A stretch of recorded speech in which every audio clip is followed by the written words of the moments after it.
Story time! My actions yesterday are reminding me today that I am not as young as I used to be. I got a call from one of my horse neighbors, the ones you may know about from a previous video where I had to go catch that draft horse that ran a mile and a half down the road and then had to go catch the other gigantic horses they had. They called because they were having a difficult time getting their warm blood on their trailer and they needed a hand. Now, I don't know if you know this about horses, but they're bigger than us. And when they decide they don't want to do something, it's pretty hard to make them. So you gotta play mind games with them. Little psychology, get in their head. Make it their decision. The only problem with that is that horses are stupid. So you have to figure out how stupid they are before you figure out which mind games you can play on them. Because a smart horse, like Harley, is bright enough to not injure himself most of the time when being a stubborn ass. But my thoroughbred, Bubble Wrap, who some of you remember passed away a few months ago, was not that bright. He would figure out a way to make any situation worse by injuring himself in the process of being a stubborn ass. So in a situation like this where I don't know the horse, I need to discern that level of stupidity. And to do that, you need to start with all the pretty please mind games. Hey, the trailer's your happy place. You want to be in the trailer. We put a friend in the trailer and that didn't work. I pulled my best Crocodile Dundee on her. I tried bribing her with mints. I tried bribing her with grain, just inching the bucket further and further into the trailer. And she almost stepped in to get the grain. And then she looked at me and said, "Ha, you almost got me."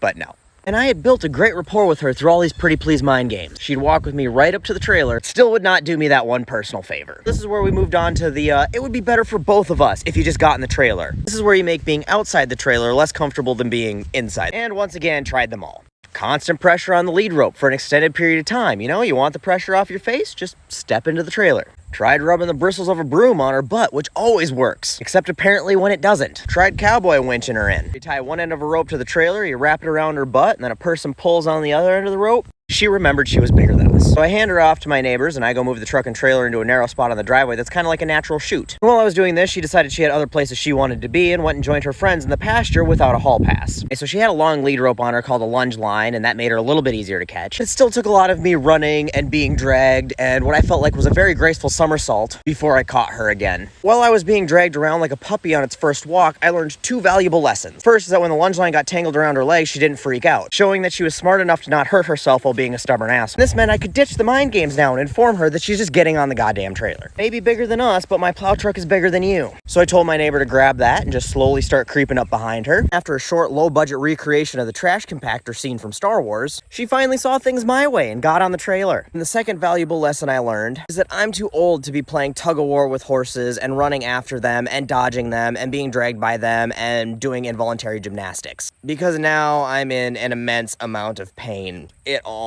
hurts everywhere. Disclaimer, we never touched her with the plow. We gave her a barrier that she knew she couldn't push her way through. Never do this with a horse you don't know or a horse that's flighty and reacts first and thinks later because they could hurt themselves.